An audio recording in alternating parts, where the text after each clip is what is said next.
आज के वीडियो में हम लोग को देखना है कि HTML में टेबल जो क्रिएट करते हैं उसके अंदर इमेज कैसे इंसर्ट करेंगे। यानी इसके पिछले वीडियो में बताए थे रो कैसे मर्ज करते हैं, कॉलम में कैसे मर्ज करते हैं, लेकिन आज हम बता रहे हैं कि रो और कॉलम एक साथ कैसे मर्ज होता है और उसमें कैसे हम वीडियो डालते हैं। एक वीडियो करें उसमें कैसे इमेज डालते हैं, इमेज कैसे हम उसमें इंसर्ट करेंगे। तो सबसे पहले इसका एक आउटपुट हम आपको बताते हैं कि कैसा आउटपुट होगा और उसका प्रोग्राम हम कैसे लिखेंगे। तो जैसे मान लीजिए हमने यहाँ से एक आउटपुट आपको दिया,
यानी मेरा ऐसा आउटपुट होना चाहिए और इसका प्रोग्राम हमको कैसे लिखना है। यानी जो इमेज होगा मेरा बीच में है या किनारे भी हो सकता है, यानी इमेज हम कहीं भी लगा सकते हैं, लेकिन रो और कॉलम एक साथ दोनों कैसे हम मर्ज करेंगे। रो और कॉलम हमको एक साथ मर्ज करना है, तो उसको हम कैसे मर्ज करेंगे। अगर इस तरह का मेरा प्रोग्राम हो, इस तरह का मेरा आउटपुट हो और उसका प्रोग्राम हम कैसे लिखेंगे। तो अभी हमने यहाँ पे देखा कि सबसे पहले ऊपर हमने क्या किया है, कॉलम को मर्ज करके उसमें लिखे हैं गैलेक्सी कंप्यूटर। उसके बाद ये अलग हो गया, ये अलग सेल है, ये अलग सेल है, और ये इमेज जो है बीच में है जहां पे रो और कॉलम दोनों को मर्ज करके लिखा गया है। तो इसका प्रोग्राम हमको लिखना होगा। तो इसका प्रोग्राम होगा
अभी हमने यहाँ पे लिखा टेबल, बॉर्डर लिख दिए 20, अब बॉर्डर कलर लिख दिए ब्लू, यानी इस बॉर्डर का कलर ब्लू होगा, और बीजी कलर येलो लिखे हैं। बीजी कलर येलो ये हमने लिखा है टेबल के अंदर, तो यानी टेबल के अंदर का कलर होगा, टेबल के अंदर का कलर यानी बैकग्राउंड कलर जो होगा वो क्या होगा, येलो कलर होगा। और इसके बाहर जो पूरे वेब पेज का जो कलर होगा वो रेड होगा, क्योंकि हमने बॉडी के अंदर रेड लिखे हैं।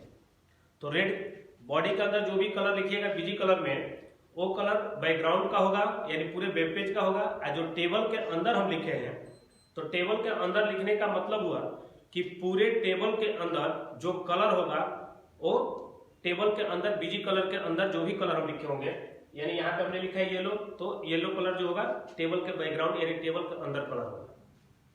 अब इसका प्रोग्राम लिखने जा रहे हैं, तो सबसे पहले हमने यहाँ पे टीआर लिखा और यहाँ पे ये लिखा है प्रोग्राम जो लिखा है, तो यहाँ पे हमको चेक करना होगा कि मर्ज क्या है। तो यहाँ पे दिख रहा है सीधे हमको कि कॉलम मर्ज है। तो कैसे पता चलेगा कि कॉलम मर्ज है? तो कॉलम मर्ज पता करने के लिए पहले इस लाइन को हम ले जाएंगे ऊपर, इस लाइन को यहाँ से डॉट डॉट मिलाए, फिर यहाँ देख रहे हैं कि दो लाइन है, तो यहाँ बीच में एक लाइन है, इसको यहाँ से मिलाएंगे, फिर इसको यहाँ से मिलाएंगे, तो देख रहे हैं कि 1 2 3 4 यानी 4 को कॉलम मिला है तब जाके एक सेल बना है। तो 4 कॉलम मिलाकर एक सेल हम बनाए हैं। तो उसके लिए प्रोग्राम लिखना है, यहाँ पे हम लिखे THIC के अंदर लिखते हैं कॉल स्पेन। कॉल स्पेन के बारे में हम पहले बता चुके हैं कि कॉल स्पेन क्या करता है। कॉल स्पेन यहाँ 4 लिख दिए, उसके बाद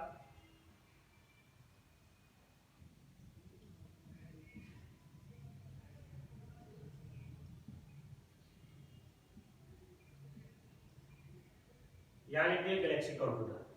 तो ये हो गया पहला रो का काम खत्म, यानी इसमें अब कुछ नहीं है, तो रो यहाँ पे हम बंद कर देंगे।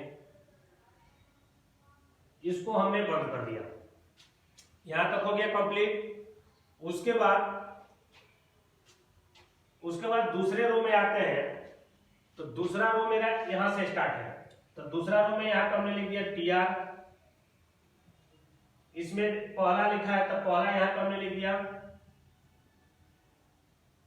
टीडी में लिख दिया वर्ड, और यहां से टीडी को हमने बंद कर दिया। अब यहाँ पे दिख रहा है क्या कि दूसरे में आते हैं, तो यहाँ पे देख रहे हैं कि इमेज लगा लेकिन मर्ज करके लगा है। उसके लिए हमको लिखना होगा यहाँ से टीडी। अब ये चेक करना है कि मर्ज क्या हुआ है, तो मर्ज करना है तो पहले इसको मिला लीजिए, ये मिल गया, फिर इसको यहां से ले गए तो ये मिल गया। तो देख रहे हैं कि 1 2 2 को रो मिला है, 1 2 2 को कॉलम, यानी 2 रो और 2 कॉलम मिला है। तो दोनों को हम यहां लिखेंगे, यानी यहां पे हमने लिखा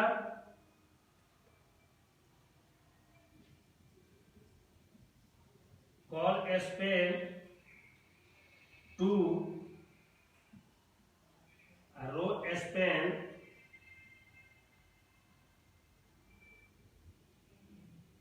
टू, यानी यहां पे लिखे कॉल स्पेन 2 और रो स्पेन 2, इसलिए कि यहां पे कॉलम 1 2 कॉलम मर्ज है और 1 2 यानी 2 रो मर्ज है, यानी 2 को कॉलम और 2 को रो मर्ज किए हैं। तो जाके यहाँ पे क्या हुआ, ये एक सेल बना है, और इस सेल जो बना है इसके अंदर क्या इंसर्ट है, तो इसके अंदर देख रहे हैं क्या कि यहाँ पे इमेज लगा है। तो इमेज के लिए प्रोग्राम लिखना है, तो इमेज इंसर्ट करने के लिए टैग होता है IMG_SRC। तो अब इसके ठीक आगे यहाँ पे हम लिखेंगे प्रोग्राम, तो उसके लिए हम यहाँ पे लिख दे रहे हैं, इसके आगे का प्रोग्राम हम यहाँ लिख रहे हैं IMG_SRC। जो भी पिक्चर हमको लगाना हो तो उस पिक्चर का लोकेशन देते हैं। तो पिक्चर का लोकेशन देने के लिए यहां से लिखेंगे लोकेशन ऑफ पिक, उसके बाद देंगे स्लैश, तब लिखेंगे नेम ऑफ पिक, यानी IMG_SRC लोकेशन ऑफ पिक का मतलब कि जो भी हमको पिक्चर लगाना है उसका लोकेशन कॉपी करके हम यहाँ पे पेस्ट कर देंगे, या उसका लोकेशन हम यहाँ पे किसी तरह से टाइप करेंगे, यानी सही होना चाहिए, कुछ मिस नहीं होना चाहिए। तब एक स्लैश देंगे, और जो भी पिक्चर हम इंसर्ट करेंगे तो उस पिक्चर का कोई ना कोई एक नाम होगा, तो उस नाम को यहाँ पे लिखेंगे, ठीक है। उसके बाद डॉट देंगे, और उसके बाद एक्सटेंशन ऑफ पिक, यानी उस पिक्चर का कुछ ना कुछ एक्सटेंशन होगा, JPG है कि PNG है कि बिटमैप इमेज, यानी जो भी पिक्चर होगा उसका एक्सटेंशन नेम होगा। तो यहाँ पे एक्सटेंशन नेम डॉट के बाद लिख देंगे, और तब इस पिक्चर में हाइट विड्थ लगा देंगे। अगर मान लीजिए पिक्चर अगर बड़ा होगा तो मेरा पिक्चर बड़ा इंसर्ट होगा, इसलिए अच्छा नहीं दिखेगा। छोटा दिखने के लिए जो सब डिस्प्ले पे हमारा जो भी आउटपुट हो पूरा डिस्प्ले पे दिखे, उसके लिए इमेज का हाइट और विड्थ छोटा कर लेंगे। तो उसके लिए लिखेंगे हाइट, मान लिया हाइट लिख दिए 50 और विड्थ लिख दिए 50 और इसको हमने यहाँ पे बंद कर दिया।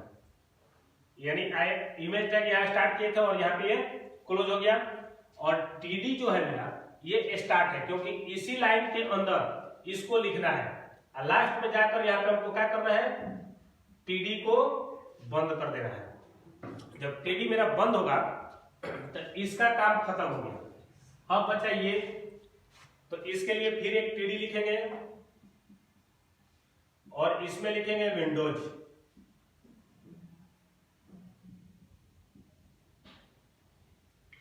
देखिए दूसरा रो हमने स्टार्ट किया था यहाँ पे टीआर, तो पहले में वर्ड है वर्ड डाल दिए। दूसरा देख रहे थे यहाँ पे रो और कॉलम दोनों मर्ज किया है, तो उसको मर्ज कर दिया हम यहाँ पे। मर्ज करने के बाद उसमें इमेज डाला है, तो इमेज के लिए ये टेक्स्ट हमने लिख दिया और तब यहाँ पे टीडी बंद कर दिए। फिर उसके बाद देख रहे हैं कि यहाँ पे एक और सेल है जिसके में विंडोज डाला गया है, तो उसके लिए हमने यहाँ पे विंडोज के लिए लिख दिया। अब इसके बाद इस रो का काम को तो खत्म हो गया। अब आते हैं इस रो को हम क्लोज कर देते हैं और फिर एक रो स्टार्ट करते हैं। फिर हमने रो स्टार्ट किया तो देख रहे हैं कि यहाँ पे डाला गया, तो यहाँ पे हमने टीडी लिखा और यहाँ पे लिखे पीपीटी और टीडी लिख दिए। और ये दोनों के सेल के देख रहे हैं कि ऑलरेडी मर्ज हो चुका है, तो उससे हमको कोई मतलब नहीं, वो मर्ज हो गया तो उससे कोई मतलब नहीं, बचेगा उसका लिखना है। तो एक बचा यहाँ पे इंटरनेट, तो उसके लिए लिख देंगे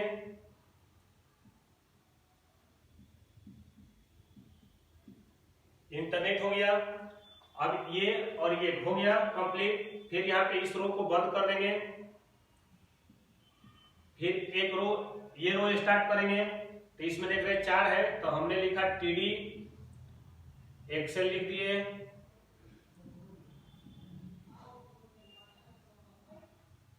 फिर टीडी लिखे, एक्सेस,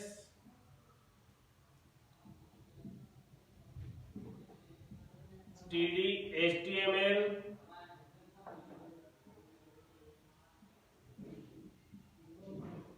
टीडी में लिखे टैली। फिर इस रो का भी काम खत्म हो गया।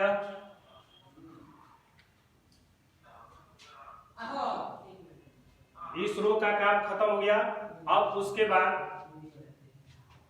हमने देखे कि पूरा टेबल का प्रोग्राम लिख दिया। अब यहाँ पे टेबल को बंद करते हैं,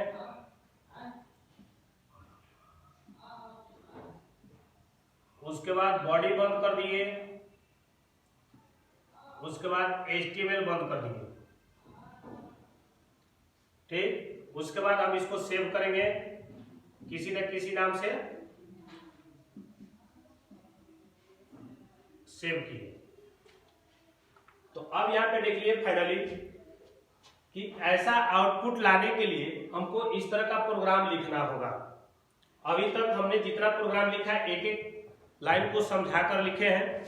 हमको जहां तक लगता है कि आपको समझ में आ गया होगा कि ये जो आउटपुट दिया गया है उसका प्रोग्राम ये लिखे हैं। आप लोग को समझ में आ गया होगा कि इस प्रोग्राम को कैसे लिखा जाएगा तो ऐसा आउटपुट आएगा, वो चीज हमने यहाँ पे लिख दिया।